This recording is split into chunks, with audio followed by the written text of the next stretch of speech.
हाँ जी, तो अज आप स्टार्ट करांगे जी पॉलिटी के कुछ इंपॉर्टेंट क्वेश्चंस। ये सारे के सारे क्वेश्चंस किसी ना किसी पेपर दे विच आए हुए ने, तो इन्हां नूं अज आपां डिटेल दे विच डिस्कस करांगे। तो चलो जी स्टार्ट करते हैं आपां। सब तो पहला अपना पहला क्वेश्चन हैगा जी, how were the members of constitute assembly elected. कि कॉन्स्टिट्यूशन असेंबली दे जिहड़े मैंबर सीगे वो किवें इलैक्ट होए सीगे? की आंसर सीगा जी ਇਹਦਾ आंसर सीगा D, by provincial assembly. Provincial assembly मतलब प्रोविंस तो बंदे चुन के किथे भेजे जाणगे, इत्थे भेजे जाणगे। ठीक है, तो ऐदा जिहड़े कॉन्स्टिट्यूशन असेंबली आपने देखिया सी ना, कॉन्स्टिट्यूशन असेंबली की सीगी जिथे कॉन्स्टिट्यूशन बैठ के उन्होंने बनाना सी, ਉਹਦੇ ਵਿੱਚ ਵੀ ਮੈਂਬਰ ਕਿਹਦੇ ਚੁਣ ਕੇ ਭੇਜੇ ਜਾਣਗੇ। ਤਾਂ ਮੈਂਬਰ ਕਿਵੇਂ ਚੁਣੇ ਜਾਣਗੇ? ਬਾਈ ਦਾ ਪ੍ਰੋਵਿੰਸ਼ੀਅਲ ਅਸੈਂਬਲੀ। ਜਿਵੇਂ ਵਿਧਾਨ ਸਭਾ ਤੋਂ ਮੈਂਬਰ ਆਪਾਂ ਚੁਣ ਕੇ ਕਿੱਥੇ ਭੇਜਦੇ ਆ? ਰਾਜ ਸਭਾ 'ਚ ਭੇਜਦੇ ਆ। ਤਾਂ ਸਿਮਿਲਰ ਐਦਾਂ ਹੀ ਪ੍ਰੋਵਿੰਸ਼ੀਅਲ ਅਸੈਂਬਲੀ ਤੋਂ ਮੈਂਬਰ ਚੁਣ ਕੇ ਕਿੱਥੇ ਭੇਜੇ ਜਾਣਗੇ? ਕਨਸਟੀਟਿਊਟ ਅਸੈਂਬਲੀ ਦੇ ਵਿੱਚ ਭੇਜੇ ਜਾਣਗੇ। ਔਰ ਇਹ ਕਨਸਟੀਟਿਊਟ ਅਸੈਂਬਲੀ ਵਾਲੇ ਜਿਹੜੇ ਬੰਦੇ ਹੋਣਗੇ ਕੀ ਬਣਾਣਗੇ ਜੀ? ਕਨਸਟੀਟਿਊਸ਼ਨ ਬਣਾਣਗੇ। ਠੀਕ ਹੈ ਜੀ, ਕਲੀਅਰ ਹੈ।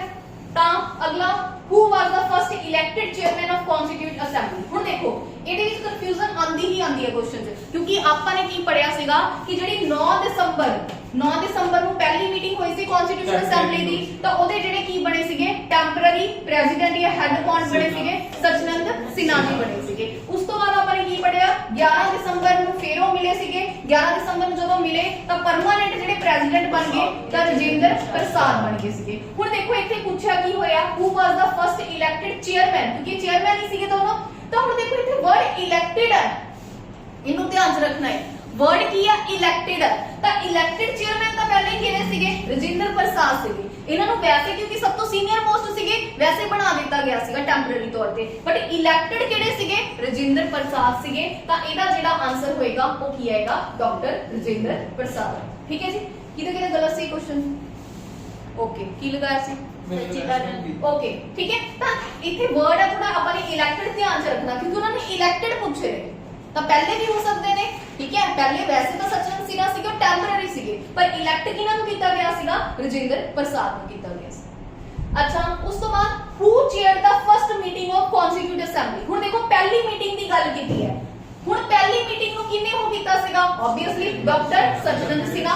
9 ਦਸੰਬਰ 1946 ਪਹਿਲੀ ਮੀਟਿੰਗ ਹੋਈ ਕਨਸਟੀਟਿਊਸ਼ਨ ਅਸੈਂਬਲੀ ਦੀ। ਤਾਂ ਪਹਿਲੇ ਜਿਹੜੇ ਪ੍ਰੈਜ਼ੀਡੈਂਟ ਟੈਂਪਰਰੀ ਤੌਰ ਤੇ ਚੁਣੇ ਗਏ ਸੀ, ਪਹਿਲੇ ਉਹਨਾਂ ਨੇ ਪ੍ਰੀਸਾਈਡ ਕੀਤਾ ਸੀਗਾ। ਤਾਂ ਉਹਨਾਂ ਦਾ ਨਾਮ ਕੀ ਸੀ? ਡਾਕਟਰ ਸਚਨੰਦ ਸਿਨਹਾ, ਕਿਉਂਕਿ ਇਹ ਸਭ ਤੋਂ ਸੀਨੀਅਰ ਮੋਸਟ ਸੀਗੇ, ਇਸ ਲਈ ਇਹਨਾਂ ਨੂੰ ਕੀ ਬਣਾ ਦਿੱਤਾ ਗਿਆ ਸੀਗਾ ਜੀ? ਪ੍ਰੈਜ਼ੀਡੈਂਟ ਬਣਾ ਦਿੱਤਾ ਗਿਆ ਸੀ। ਅੱਛਾ, ਨੈਕਸਟ ਕੁਐਸਚਨ ਹੈਗਾ, who was the president of constituent assembly of independent India। ਜਦੋਂ ਦੇਸ਼ ਆਜ਼ਾਦ ਹੋਇਆ, ਇੰਡੀਪੈਂਡੈਂਟ ਹੋਇਆ, ਉਸ ਤੋਂ ਬਾਅਦ ਕਨਸਟੀਟਿਊਸ਼ਨ ਅਸੈਂਬਲੀ ਦੇ ਪਹਿਲੇ ਜਿਹੜੇ ਇੰਡੀਪੈਂਡੈਂਟ ਕਨਸਟੀਟਿਊਸ਼ਨ ਅਸੈਂਬਲੀ ਦੇ ਪ੍ਰੈਜ਼ੀਡੈਂਟ ਕੌਣ ਸੀਗੇ? ਆਬਵੀਅਸਲੀ ਰਜਿੰਦਰ ਪ੍ਰਸਾਦ। ਠੀਕ ਹੈ ਨਾ, ਰਜਿੰਦਰ ਪ੍ਰਸਾਦ ਹੀ ਸੀਗੇ। ਰਜਿੰਦਰ ਪ੍ਰਸਾਦ ਹੀ ਕੀ ਸੀਗੇ ਜੀ? ਆਪਣੀ ਇੰਡੀਪੈਂਡੈਂਟ ਕਨਸਟੀਟਿਊਟ ਅਸੈਂਬਲੀ ਦੇ ਪਹਿਲੇ ਪ੍ਰੈਜ਼ੀਡੈਂਟ ਸੀਗੇ। ਔਰ ਰਜਿੰਦਰ ਪ੍ਰਸਾਦ ਹੀ ਆਪਣੇ ਇੰਡੀਪੈਂਡੈਂਟ ਇੰਡੀਆ ਦੇ ਪਹਿਲੇ ਕੀ ਸੀਗੇ? ਪ੍ਰੈਜ਼ੀਡੈਂਟ ਸੀਗੇ। ਤਾਂ ਦੋਨੋਂ ਸਿਨੈਰੀਓ ਦੇ ਵਿੱਚ ਪਹਿਲੇ ਪ੍ਰੈਜ਼ੀਡੈਂਟ ਜਿਹੜੇ ਪਰਮਾਨੈਂਟ ਨੇ ਉਹ ਕੌਣ ਨੇ? ਰਜਿੰਦਰ ਪ੍ਰਸਾਦ ਨੇ। ਚਾਹੇ ਉਹ ਕਨਸਟੀਟਿਊਸ਼ਨ ਅਸੈਂਬਲੀ ਦੇ ਪੁੱਛ ਲੈਣ, ਚਾਹੇ ਉਹ ਕਨਸਟੀਟਿਊਸ਼ਨ ਆਪਣੇ ਦੇਸ਼ ਦੇ ਪੁੱਛ ਲੈਣ। ਠੀਕ ਹੈ, ਤਾਂ ਦੋਨੋਂ ਸਿਨੈਰੀਓ 'ਚ ਪ੍ਰੈਜ਼ੀਡੈਂਟ ਕੌਣ ਸੀਗੇ? ਡਾਕਟਰ ਰਜਿੰਦਰ ਪ੍ਰਸਾਦ ਸੀ। ਠੀਕ ਹੈ ਜੀ। अच्छा, उस तो बाद constitute assembly of India was established on ਕਿਹੜੀ ਤਰੀਕ ਨੂੰ ਬਣੀ ਸੀਗੀ ਜੀ ਕਨਸਟੀਟਿਊਸ਼ਨ? ਬਿਲਕੁਲ। ਤਾਂ ਆਪਾਂ ਨੇ ਕੀ ਪੜਿਆ ਕਿ ਪਹਿਲੀ ਮੀਟਿੰਗ ਕਨਸਟੀਟਿਊਸ਼ਨ ਅਸੈਂਬਲੀ ਦੀ ਕਦੋਂ ਹੋਈ ਹੈ? 9 ਦਸੰਬਰ 1946 ਨੂੰ ਹੋਈ ਹੈ। ਤਾਂ ਮਤਲਬ ਕੀ ਹੋਇਆ ਕਿ ਕਨਸਟੀਟਿਊਸ਼ਨ ਅਸੈਂਬਲੀ ਕਦੋਂ ਬਣੀ ਹੈ? 9 ਦਸੰਬਰ 1946। ਆਪਾਂ ਨੇ ਪੜਿਆ, ਦੇਖੋ ਸਾਰਾ ਕੁਝ ਹੋਇਆ, ਪਰ ਇਨਡਾਇਰੈਕਟਲੀ ਕੀ ਕਰ ਰਿਹਾ? ਕੁਐਸਚਨ ਪੁੱਛ ਰਿਹਾ ਆਪਾਂ ਨੂੰ। ਤਾਂ ਪਤਾ ਹੋਣਾ ਚਾਹੀਦਾ, ਚਾਹੇ ਉਹ ਪੁੱਛ ਲਵੇ ਕਿ ਕਨਸਟੀਟਿਊਸ਼ਨ ਅਸੈਂਬਲੀ ਦੀ ਪਹਿਲੀ ਮੀਟਿੰਗ ਕਿਦਨ ਹੋਈ ਹੈ, ਉਹਦਾ ਵੀ ਆਨਸਰ 9 ਦਸੰਬਰ 1946 ਆਏਗਾ। ਚਾਹੇ ਉਹ ਪੁੱਛ ਲਵੇ ਕਿ ਕਨਸਟੀਟਿਊਸ਼ਨ ਅਸੈਂਬਲੀ ਕਦੋਂ ਬਣੀ ਹੈ, ਉਹ ਵੀ ਆਨਸਰ 9 ਦਸੰਬਰ 1946 ਆਏਗਾ। ਠੀਕ ਹੈ ਜੀ, ਕਲੀਅਰ। अच्छा, उस तो बाद की है जी, the resolution for giving a constitution to India was adopted by constituent assembly on। ਹੁਣ ਦੇਖੋ ਆਪਾਂ ਨੇ ਕੀ ਪੜਿਆ ਕਿ ਇਹਨਾਂ ਨੇ ਕੀ ਪੁੱਛ ਰਿਹਾ ਕਿ ਰੈਜ਼ੋਲੂਸ਼ਨ ਕਦੋਂ ਹੋਇਆ? Constitution of India adopted by the constituent assembly। मतलब ਕੀ ਪੁੱਛ ਰਿਹਾ? ਕਨਸਟੀਟਿਊਟ ਜਿਹੜੀ ਅਸੈਂਬਲੀ ਹੈ ਉਹਨੇ ਕਦੋਂ अपना ਜਿਹੜਾ ਕਨਸਟੀਟਿਊਸ਼ਨ ਹੈ ਉਹਨੂੰ ਕੀ ਕਰ ਲਿਆ? ਅਡਾਪਟ ਕਰ ਲਿਆ। ਤਾਂ ਕਦੋਂ ਅਡਾਪਟ ਕੀਤਾ ਸੀਗਾ ਜੀ? ਦੱਸੋ। 22 जनवरी 1947। ये रेजोल्यूशन गलत है, कितना आंसर गलत है। नहीं जी, वैसे एक्चुअली ये क्वेश्चन देखो की पूछ ਰਿਹਾ ਆਪਾਂ ਨੇ ਕਦੋਂ ਅਡਾਪਟ ਕਰ ਲਿਆ ਸੀਗਾ ਇਹ क्वेश्चन। ਹਾਂਜੀ, ਥੋੜਾ ਮਿਸਟੇਕ ਹੈ ਜੀ ਇਹਦੇ ਵਿੱਚ। ਇਹ ਆਇਆ ਸੀਗਾ 26 ਨਵੰਬਰ 1949 ठीक है जी। ਤਾਂ ਇਹਨੂੰ ਥੋੜਾ ਜਿਹਾ ਉਹ ਰੱਖਿਓ ਜੀ, ਕੁਐਸਚਨ ਦਾ ਜਿਹੜਾ ਮਿਸਟੇਕ ਹੈ ਆਨਸਰ ਦੇ ਵਿੱਚ ਮਿਸਟੇਕ ਹੈ 1947 बोलिया मैं ओके सॉरी ठीक है जी, ठीक है बिल्कुल उन्होंने रेजोल्यूशन ठीक है जी, बिल्कुल सही है जी, नहीं क्वेश्चन बिल्कुल सही है। उन्होंने रेजोल्यूशन पूछा ठीक है 15 अगस्त 1947 ਨੂੰ ਆਪਣਾ ਦੇਸ਼ ਆਜ਼ਾਦ ਹੋ ਗਿਆ। ਉਸ ਤੋਂ ਬਾਅਦ ਉਹਨਾਂ ਨੇ 22 ਜਨਵਰੀ 1947 ਨੂੰ ਇਹ ਰੈਜ਼ੋਲੂਸ਼ਨ ਲੈ ਲਿਆ ਕਿ ਹੁਣ ਆਪਾਂ ਕੀ ਕਰਾਂਗੇ, ਆਪਣਾ ਕਨਸਟੀਟਿਊਸ਼ਨ ਆ ਜਿਹੜਾ ਕੀ ਕਰਾਂਗੇ, ਫਰੇਮ ਕਰਾਂਗੇ। ਤਾਂ ਇਹ ਵੀ ਡੇਟ ਕੀ ਹੈ ਯਾਦ ਰੱਖਿਓ, ਬਿਲਕੁਲ ਸਹੀ ਹੈ ਜੀ। ਉਹ ਰੈਜ਼ੋਲੂਸ਼ਨ ਹੈ ਵਿੱਚ ਰੈਜ਼ੋਲੂਸ਼ਨ ਬਾਰੇ ਪੁੱਛਿਆ। Who proposed the preamble before the drafting committee of the constitution? ਇਹ ਤਾਂ ਬਹੁਤ ਈਜ਼ੀ ਕੁਐਸਚਨ ਹੈ, ਸਭ ਦਾ ਹੀ ਸਹੀ ਹੋਗਾ। ਕੀ ਸੀਗਾ ਇਹਦਾ ਆਨਸਰ? ਜਵਾਹਰਲਾਲ ਨਹਿਰੂ ਠੀਕ ਹੈ ਜੀ। ਕਿਹਨੇ ਕਿਹਾ ਸੀਗਾ ਕਿ ਪ੍ਰੀਐਮਬਲ ਹੋਣਾ ਚਾਹੀਦਾ, ਕਿਹਨੇ ਪ੍ਰਪੋਜ਼ ਕੀਤਾ ਸੀ ਪ੍ਰੀਐਮਬਲ? ਜਵਾਹਰਲਾਲ ਨਹਿਰੂ ਜੀ ਨੇ ਕੀਤਾ ਸੀਗਾ ਠੀਕ ਹੈ। अच्छा, who of the following represent the objective resolution? कौन? जवाहरलाल नेहरू। तो देखो जी ऑब्जेक्टिव रेजोल्यूशन आ जावे चाहे ये आ जावे कि प्रीएम्बल होना चाहिए, किने फ्रेम कीते सी, ये दोनों का आंसर की आएगा अपने पास जवाहरलाल नेहरू होगा ठीक है जी। हां जी 13 ठीक है, क्लियर है? नवंबर दिसंबर ठीक है जी। चलो उस तो बाद नेक्स्ट देखो जी, how many session of Indian constitute assembly were conducted for formulation of Indian constitution? कितने सीगे जी? हां जी ये 11 सीगे। इथे थोड़ा गलत लिखा होया जी, तो जेडे इथे 12 आंसर यही होगा, इथे 11 करनी ठीक है। तो आपने पढ़े सी कि टोटल कितने सेशन होए सीगे कॉन्स्टिट्यूशन असेंबली दे? 11 सेशन। तो 11 सेशन भी याद रखने ने कि टोटल 11 सेशन होए सीगे। 11 सेशन दे विच पहला सेशन भी आपने पढ़िया सीगा ते लास्ट सेशन भी आपने पढ़िया सी। तो नंबर ਤੁਹਾਨੂੰ पता होने चाहिए ने कि टोटल कितने सेशन ने अपने पास 11 सेशन ने। अच्छा उस तो बाद ये भी क्वेश्चन इजी है कि कितना टाइम लग गया कि कॉन्स्टिट्यूशन को बनाने ਨੂੰ, कॉन्स्टिट्यूशन ਦਾ 2 साल 11 महीने 18 दिन ਕਿਨੂੰ ਲੱਗੇ ਸੀਗੇ ਜੀ ਆਪਣੇ ਕਨਸਟੀਟਿਊਸ਼ਨ ਬਣਾਉਣ ਨੂੰ ਲੱਗੇ ਸੀਗੇ। ਤਾਂ ਇਹ ਵੀ क्वेश्चन इजी ਸੀਗਾ, ਕੋਈ ਜ਼ਿਆਦਾ ਟਫ ਨਹੀਂ। ਕਿਸੇ ਦਾ ਗਲਤ ਸੀਗਾ? 10 बजे का गलत सीगा नहीं, वेरी गुड शाबाश। Who among the following was the chairman of Union Constitution Committee of the Constituent Assembly? हाँ जी की सीगा आंसर? देखो ਇਹ ਕੀ ਹੋਈਆਂ ਸੀ ਨਾ, ਕਮੇਟੀਆਂ ਬਣੀਆਂ ਸੀ। ਟੋਟਲ ਕਮੇਟੀ 23 ਸੀਗੀਆਂ, ਉਹਦੇ ਵਿੱਚੋਂ 8 ਆਈ ਥਿੰਕ ਪ੍ਰਾਇਮਰੀ ਸੀਗੀਆਂ ਸ਼ਾਇਦ ਠੀਕ ਹੈ। 15 ਸੈਕੰਡਰੀ ਹਾਂ 15 ਸੈਕੰਡਰੀ ਸੀਗੀਆਂ, 8 ਪ੍ਰਾਇਮਰੀ ਸੀਗੀਆਂ, 15 ਕੀ ਸੀਗੀਆਂ ਆਪਣੇ ਪਾਸ ਸੈਕੰਡਰੀ ਸੀਗੀਆਂ। ਹੁਣ ਮੋਸਟ ਪ੍ਰੋਬੈਬਲੀ ਜਿੰਨੀਆਂ ਕਮੇਟੀਆਂ ਦੇ ਅੱਗੇ ਯੂਨੀਅਨ ਲਿਖਿਆ ਹੋਇਆ ਨਾ, ਉਹ ਮੋਸਟ ਪ੍ਰੋਬੈਬਲੀ ਸਾਰੇ ਦੇ ਸਾਰੇ ਜਵਾਹਰਲਾਲ ਨਹਿਰੂ ਕੀ ਕਰ ਰਹੇ ਨੇ, ਪ੍ਰੀਸਾਈਡ ਕਰ ਰਹੇ ਨੇ ਠੀਕ ਹੈ। ਯਾਦ ਰੱਖਿਓ 8 ਕਮੇਟੀ ਨੂੰ ਹੀ ਆਪਾਂ ਨੇ ਪੜਨਾ, 15 ਨੂੰ ਨਹੀਂ ਪੜਨਾ, ਆਪਣੇ ਨੋਟਸ ਦਿੱਤਾ ਹੋਇਆ। ਔਰ ਯੂਨੀਅਨ ਵਾਲੀਆਂ ਜਿੰਨੀਆਂ ਵੀ ਕਮੇਟੀਆਂ ਨੇ ਉਹਨਾਂ ਨੂੰ ਕੌਣ ਪ੍ਰੀਸਾਈਡ ਕਰੇਗਾ? ਜਵਾਹਰਲਾਲ ਨਹਿਰੂ ਜੀ ਨੇ ਹੀ ਪ੍ਰੀਸਾਈਡ ਕੀਤਾ ਸੀਗਾ ਠੀਕ ਹੈ। ਕਿਉਂਕਿ ਯੂਨੀਅਨ ਲੈਵਲ ਤੇ ਪਹਿਲੇ ਪੀਐਮ ਸੀਗੇ, ਤਾਂ ਯੂਨੀਅਨ ਲੈਵਲ ਤੇ ਜਿੰਨੀਆਂ ਵੀ ਕਮੇਟੀ ਤੇ ਅੱਗੇ ਯੂਨੀਅਨ ਲਿਖਿਆ ਹੋਏਗਾ 8 ਦੇ ਵਿੱਚੋਂ, ਉਹ ਸਾਰੀਆਂ ਜਵਾਹਰਲਾਲ ਨਹਿਰੂ ਨੇ ਕੀ ਕੀਤੀਆਂ ਸੀਗੀਆਂ, ਪ੍ਰੀਸਾਈਡ ਕੀਤੀਆਂ ਸੀ ਠੀਕ ਹੈ ਜੀ। अच्छा उस तो बाद नेक्स्ट देखो, who was the chairman of the provincial constitution committee of the constituent assembly? ਹੁਣ ਦੇਖੋ ਪ੍ਰੋਵਿੰਸ ਲੈਵਲ ਤੇ ਗੱਲ ਹੋਈ ਹੈ, ਕੀ ਹੈ ਜਿਹਦਾ ਆਨਸਰ? Province constitution committee. ਤਾਂ ਸਰਦਾਰ ਵੱਲਭ ਭਾਈ ਪਟੇਲ ਕੀ ਹੈ ਜਿਹਦਾ ਆਨਸਰ? ਮਤਲਬ ਪ੍ਰੋਵਿੰਸ ਨੂੰ ਕਿਹਨੇ ਡਰਾਈਵ ਕੀਤਾ ਸੀਗਾ? ਪ੍ਰੋਵਿੰਸ਼ੀਅਲ ਬੇਸ ਤੇ ਜਿੰਨੀਆਂ ਵੀ ਕਮੇਟੀ ਸੀਗੀਆਂ, ਬੇਸਿਕਲੀ ਇਹ ਕਮੇਟੀ ਸੀ, ਕਿਹਨੇ ਪ੍ਰੀਸਾਈਡ ਕੀਤਾ ਜੀ? ਸਰਦਾਰ ਵੱਲਭ ਭਾਈ ਪਟੇਲ ਠੀਕ ਹੈ ਜੀ, ਯਾਦ ਰੱਖਿਓ। अच्छा उस तो बाद नेक्स्ट ये अपने ये तो बहुत इजी क्वेश्चन है, थोड़ा सही होना चाहिए। Who was the chairman of drafting committee? drafting committee कौन केड़ी सीगी ਜਿਹੜੀ ਕਿ ਕਨਸਟੀਟਿਊਸ਼ਨ ਨੂੰ ਕੀ ਕਰ ਰਹੀ ਸੀਗੀ, ਡਰਾਫਟ ਕਰ ਰਹੀ ਸੀਗੀ। ਤਾਂ ਕੌਣ ਸੀਗੇ ਜੀ? ਡਾਕਟਰ ਭੀਮਰਾਓ ਅੰਬੇਡਕਰ। ਬੀਆਰ ਅੰਬੇਡਕਰ ਸਭ ਨੂੰ ਪਤਾ ਹੈ ਕਿ ਕਨਸਟੀਟਿਊਸ਼ਨ ਆਪਣੇ ਫਰੇਮਰ ਫਾਊਂਡਿੰਗ ਫਾਦਰ ਨੇ, ਜਿਹਨਾਂ ਨੂੰ ਫਾਦਰ ਆਫ ਕਨਸਟੀਟਿਊਸ਼ਨ ਕਿਹਨੂੰ ਕਿਹਾ ਜਾਂਦਾ? ਡਾਕਟਰ ਬੀਆਰ ਅੰਬੇਡਕਰ ਨੂੰ ਕਿਹਾ ਜਾਂਦਾ ਠੀਕ ਹੈ ਜੀ। ਅੱਛਾ ਉਸ ਤੋਂ ਬਾਅਦ ਨੈਕਸਟ ਦੇਖੋ ਜੀ, ਨੈਕਸਟ ਕੁਐਸਚਨ ਹੈਗਾ who was the chairman of advisory committee on fundamental rights and minorities constituted by the constituent assemblies? ਕੀ ਆਏਗਾ ਜੀ ਦਾ ਆਨਸਰ? सरदार पटेल। ਸਰਦਾਰ ਵੱਲਭ ਭਾਈ ਪਟੇਲ। ਕਿਉਂਕਿ ਤੁਹਾਨੂੰ ਯਾਦ ਹੋਏਗਾ ਆਪਾਂ ਨੇ ਉੱਥੇ ਵੀ ਪੜਿਆ ਸੀ, ਹਾਂਜੀ ਫੰਡਾਮੈਂਟਲ ਰਾਈਟਸ ਬਾਰੇ ਪੜਿਆ ਸੀਗਾ। ਤਾਂ ਇਹਦਾ ਜਿਹੜਾ ਆਨਸਰ ਕੀ ਹੈ ਜੀ ਆਪਣੇ ਪਾਸ? ਸਰਦਾਰ ਵੱਲਭ ਭਾਈ ਪਟੇਲ ਠੀਕ ਹੈ ਜੀ, ਯਾਦ ਰੱਖਿਓ। अच्छा उस तो बाद की है the drafting committee of the constitute assembly under doctor B R Ambedkar had how many other members? 7 गलत है जी, जिन्होंने 7 लाया है। ਇਹਦਾ ਆਨਸਰ ਆਏਗਾ 6। ਦੇਖੋ ਨਾ ਟੋਟਲ ਕੀ ਸੀਗੇ? 7 ਮੈਂਬਰ ਸੀਗੇ। ਮਤਲਬ ਮੈਂ ਗੱਲ ਕਰ ਰਹੀ ਹਾਂ ਕਿ ਜਿਹੜੀ ਆਪਣੀ ਡਰਾਫਟਿੰਗ ਕਮੇਟੀ ਸੀ ਉਹਦੇ ਵਿੱਚ ਟੋਟਲ 7 ਮੈਂਬਰ ਸੀ, 6 + 1। ਇੱਕ ਕੀ ਸੀਗੇ? ਪ੍ਰੈਜ਼ੀਡੈਂਟ, ਮਤਲਬ ਮੇਨ ਜਿਹੜੇ ਪ੍ਰੀਸਾਈਡਿੰਗ ਆਫੀਸਰ ਸੀ ਕਮੇਟੀ ਦੇ। ਤਾਂ ਉਹਨੇ ਦੇਖੋ ਕੁਐਸਚਨ ਕੀ ਪੁੱਛਿਆ, ਧਿਆਨ ਨਾਲ ਦੇਖੋ, ਵਰਡਿੰਗ ਪੜੋ। The drafting committee of the constitution assembly ਠੀਕ ਹੈ under B R Ambedkar had how many other member?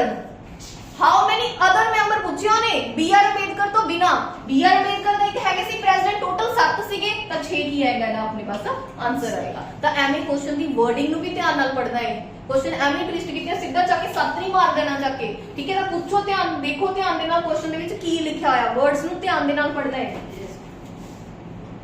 अच्छा उस बाद की है जी who amongst the following was not a member of drafting committee of the constitution हां जी कौन नहीं सीगा जी जवाहरलाल नेहरू नहीं सीगे जेडी ड्राफ्टिंग कमेटी देखो ड्राफ्टिंग कमेटी च बी आर अंबेडकर सीगे महात्मा गांधी जी भी नहीं सीगे जवाहरलाल नेहरू जी नहीं सीगे बस जे तुहानू इतना को पता है तो तुसी इस क्वेश्चन ਨੂੰ इजीली कर सकते हो आ सारे की सीगे जी मेंबर सीगे ए के अय्यर भी सीगे मुंशी भी सीगे एक साधुल्ला भी सीगे ठीक है तो जवाहरलाल नेहरू जी की सीगे अपनी ड्राफ्टिंग कमेटी के मेंबर नहीं सी उन्होंने यही चीज पूछा भी इन्हां दे विचों किहड़े नहीं सी क्लियर है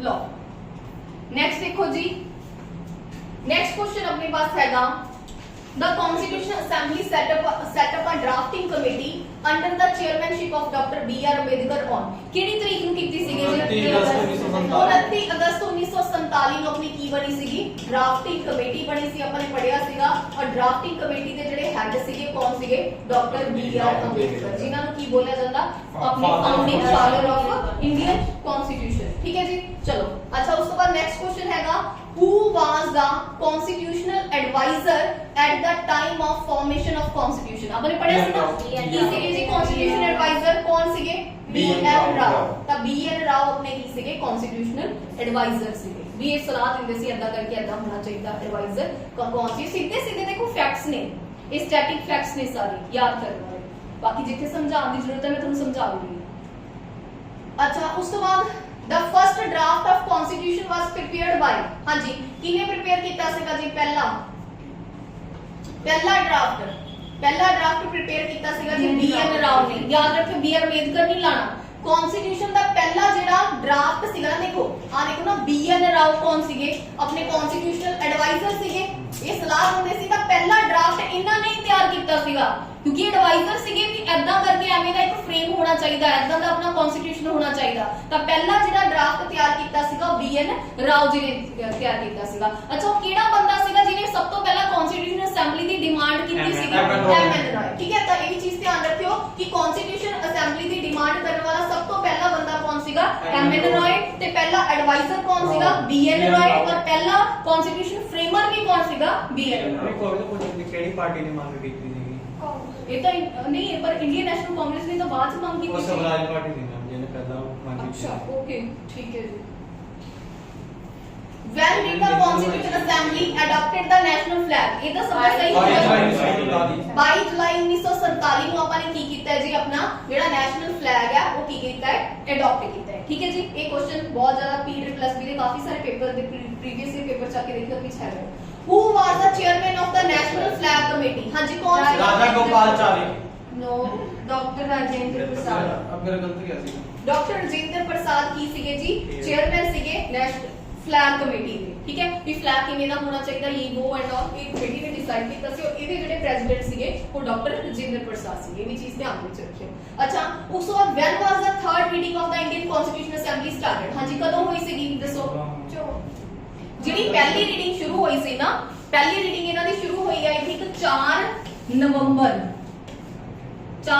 1948 नहीं देखो पहला ਜਿਹੜਾ ਆਪਣਾ ਸੈਸ਼ਨ ਹੋਇਆ ਸੀਗਾ 9 ਦਸੰਬਰ ਹੋਇਆ 1946 ਠੀਕ ਹੈ ਤਾਂ ਇਹਨਾਂ ਦੀ ਜਿਹੜੀ ਪਹਿਲੀ ਰੀਡਿੰਗ ਹੋਈ ਆਈ ਥਿੰਕ 48 ਚ 47 ਸ਼ੁਰੂ ਹੋਈ 9 ਦਸੰਬਰ ਇੱਕ ਮਿੰਟ ਪਹਿਲਾਂ ਤਾਂ ਪਹਿਲੇ ਵਾਲੇ ਵੀ ਡਿਸਕਸ ਕਰ ਲਈਏ ਨਾ ਆਪਣੇ ਪਹਿਲੇ ਦਿਨ ਕਿਹੜੇ ਹੋਏ ਨਾ ਪਹਿਲਾ ਦੇਖੋ ਹੋਇਆ ਸੀਗਾ 4 ਨਵੰਬਰ ਠੀਕ ਹੈ 4 ਨਵੰਬਰ ਫਿਰ ਦੂਜਾ ਹੋਇਆ 15 ਨਵੰਬਰ फिर उस तो बाद तीसरा होया सीगा नियर अबाउट 12 पता नहीं 17 नवंबर 12 या 17 नवंबर की आंसर है ना 49 ए आंसर है ना 49 देखो ए 49 जो होया है ए वाले होया 48 दे विच दोनों ਤਾਂ मतलब पहला सेशन 4 नवंबर 1948 ਨੂੰ ਸ਼ੁਰੂ ਹੋਇਆ ਸੀਗਾ ਔਰ ਵੇਖਿਆ ਤਾਂ 15 ਨਵੰਬਰ ਤੱਕ ਚੱਲਿਆ ਸੀਗਾ ਪਹਿਲੀ ਰੀਡਿੰਗ ਕਨਸਟੀਟਿਊਸ਼ਨ ਦੀ ਪਹਿਲੀ ਰੀਡਿੰਗ ਦੂਸਰੀ ਹੋਈ ਆ 15 ਨਵੰਬਰ ਤੋਂ ਲੈ ਕੇ ਦੇਖੋ 1948 हाँ जी 1948 तो लेके हुई है अक्टूबर 1949 तक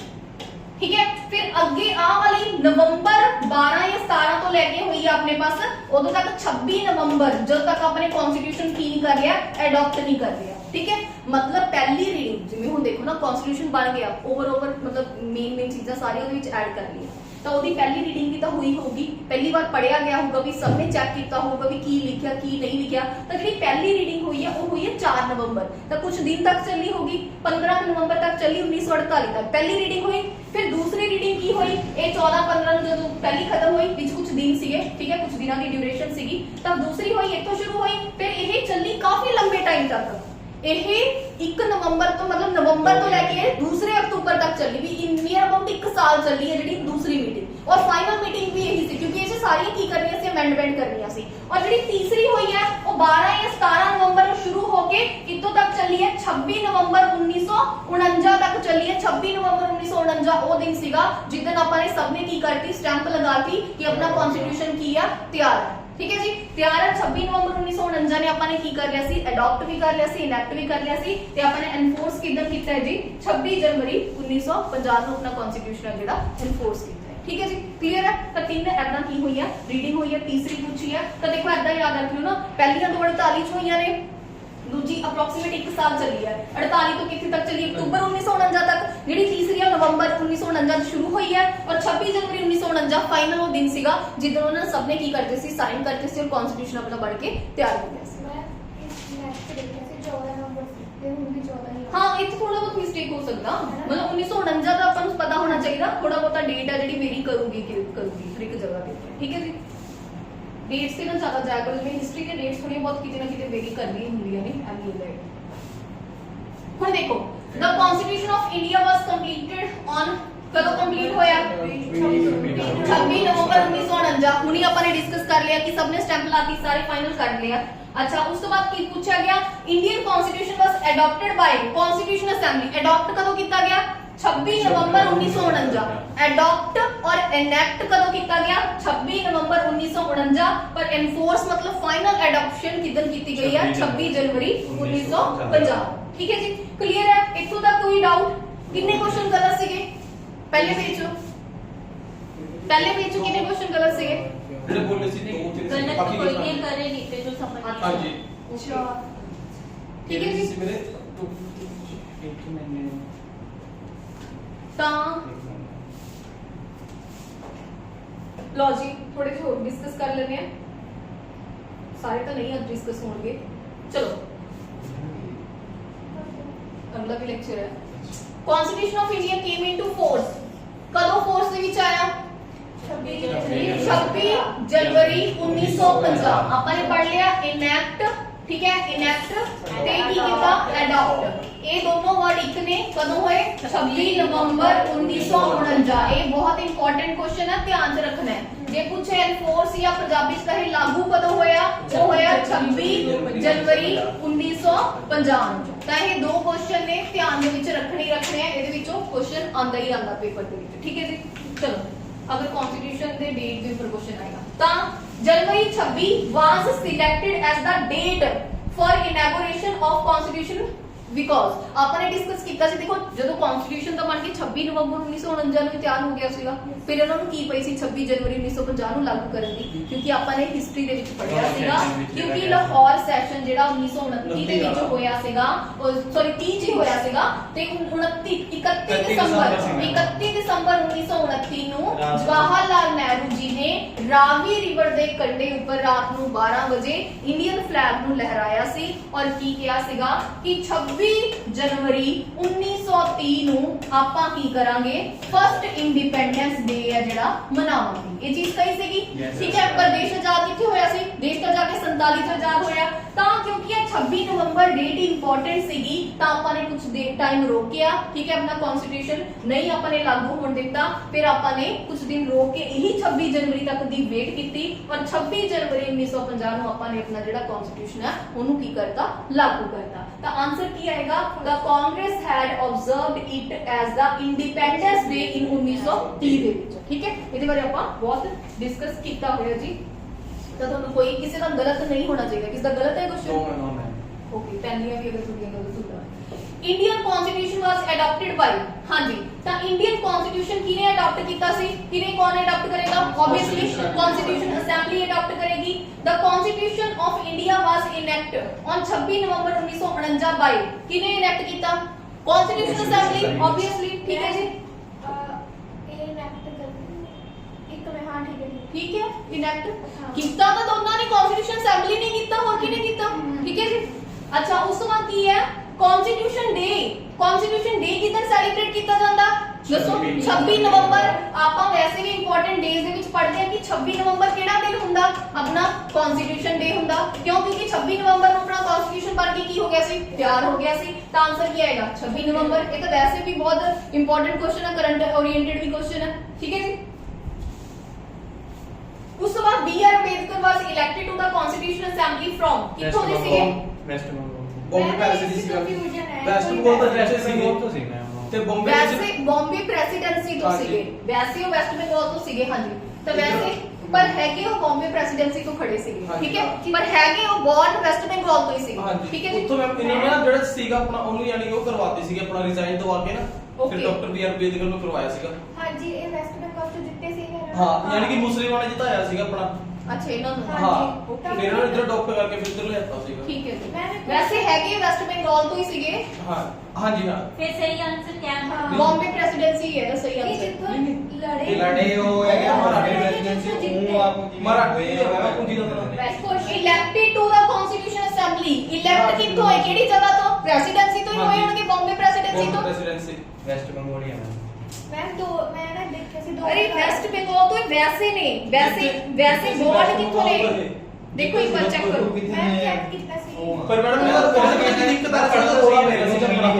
रही है वही चीज नहीं किया मैं वेस्ट बंगाल ही है वही जीवन चंदी मैं नहीं कर रहा हूं वही आ देखो चलो ठीक है ए वाले क्वेश्चन पे होल्ड रख लो एक बार मैं चेक कर लेते हैं उस तो बाद फिर अपन डिस्कस रखेंगे ठीक है 64 नंबर क्वेश्चन नो और रखियो जी होल्ड रखियो चलो अच्छा उस तो बाद देखो ईयर ऑफ बर्थ देखो अगर एक डेट भी पता है 1955 ਆਪਾਂ ਨੂੰ ਪਤਾ ਹੈ ਕਿ ਇਹਨਾਂ ਦੀ ਕੀ ਹੈ ਡੈਥ ਡੇਟ ਹੈ 50 ਚ ਆਪਣਾ ਕੀ ਹੋਇਆ ਜੀ ਲਾਗੂ ਹੋਇਆ ਕਨਸਟੀਟਿਊਸ਼ਨ ਤਾਂ 6 ਸਾਲ ਬਾਅਦ ਇਹਨਾਂ ਦੀ ਡੈਥ ਹੋ ਗਈ ਸੀਗੀ ਤਾਂ ਜੇ 56 ਪਤਾ ਹੈ ਤਾਂ ਆ ਤਾਂ ਆਟੋਮੈਟਿਕਲੀ ਹੋ ਹੀ ਜਾਏਗਾ ਠੀਕ ਹੈ ਜੀ ਇੱਕ ਪਤਾ ਹੋਣੀ ਚਾਹੀਦੀ ਹੈ अच्छा उस वक्त इन which year the Janagana Mana adopted as a national anthem of India हां जी 1950 ठीक है जी क्लियर है ਤਾਂ ਅੱਜ ਆਪਾਂ ਇੰਨੇ ਹੀ ਡਿਸਕਸ ਕਰਾਂਗੇ 1950 ਤਾਂ ਉਸ ਤੋਂ ਬਾਅਦ ਕਲੀਅਰ ਹੈ ਹੁਣ ਤਾਂ ਨਹੀਂ ਕੋਈ ਡਾਊਟ ਆ ਰਿਹਾ ਜਿੰਨੇ ਆਪਾਂ ਡਿਸਕਸ ਕੀਤੇ ਨੇ ਉਹਨਾਂ 'ਚ ਤਾਂ ਨਹੀਂ ਕੋਈ ਡਾਊਟ ਹੈਗਾ ਮਤਲਬ ਕੁਐਸਚਨ ਦੇਖੋ ਕੁਐਸਚਨ ਕੀ ਹੁੰਦਾ ਹੈ ਕਿ ਕਈ ਵਾਰ ਕੁਐਸਚਨ ਐਵੇਂ ਦੇ ਹੋਣਗੇ ਪੇਪਰ 'ਚ ਜਿਨ੍ਹਾਂ ਤੁਹਾਨੂੰ 50-50 ਵਾਲਾ ਚਾਂਸ ਲੱਗਦਾ ਹੁੰਦਾ ਤਾਂ 50-50 ਵਾਲੇ ਕੁਐਸਚਨ ਨੂੰ ਸੈਕਿੰਡ ਜਦੋਂ ਤੁਸੀਂ ਪਹਿਲੀ ਉਹਦੇ ਵਿੱਚ ਅਟੈਂਪਟ 'ਚ ਜਾਂਦੇ ਹੋ ਫਟਾਫਟ ਉਹ ਵਾਲੇ ਕੁਐਸਚਨ ਕਰਦੇ ਹੋ ਵੀ ਜਿਹੜੇ ਤੁਹਾਨੂੰ ਆਉਂਦੇ ਨੇ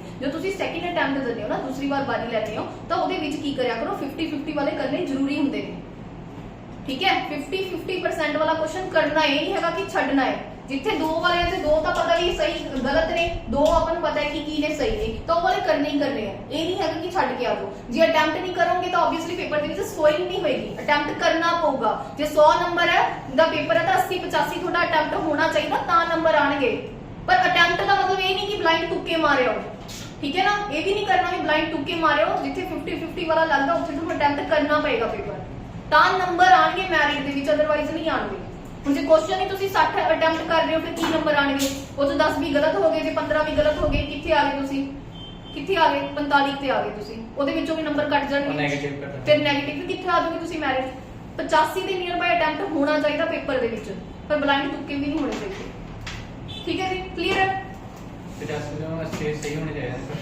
ਓਕੇ ਜੀ ਫਿਰ ਇਹ ਸੀਗਾ ਆਪਣਾ ਕੁਐਸਚਨਸ ਨੈਕਸਟ ਪਾਰਟ ਆਪਾਂ ਕੀ ਕਰਾਂਗੇ ਜੀ ਫਿਰ ਇਹਦਾ ਕੀ ਕਰਾਂਗੇ ਡਿਸਕਸ ਕਰਾਂਗੇ ਓਕੇ ਜੀ ਥੈਂਕ ਯੂ